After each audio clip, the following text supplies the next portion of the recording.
Hi everyone, আসসালামু আলাইকুম। সবাই কেমন আছেন? আলহামদুলিল্লাহ, আমিও ভালো আছি। সকাল সকাল চলে আসলাম বাচ্চাদের নিয়ে স্কুলে। বাচ্চাদের স্কুলে দিলাম, দিয়ে এখন সব ফ্রেন্ডরা মিলে চলে যাচ্ছি রেস্টুরেন্টে নাস্তা করার জন্য। সবাই মিলে আজকে নাস্তা করবো একসাথে। চলে আসলাম জাফরান রেস্তোরাঁয়, এখন নাস্তা করব।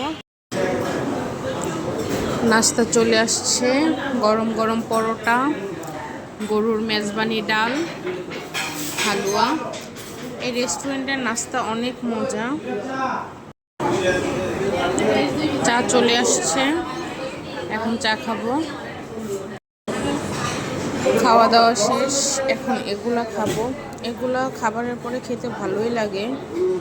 ধনে থাকে, চাল ভাজা থাকে, আর মিষ্টি জাতীয় কিছু একটা থাকে। এখন বাসায় চলে যাব।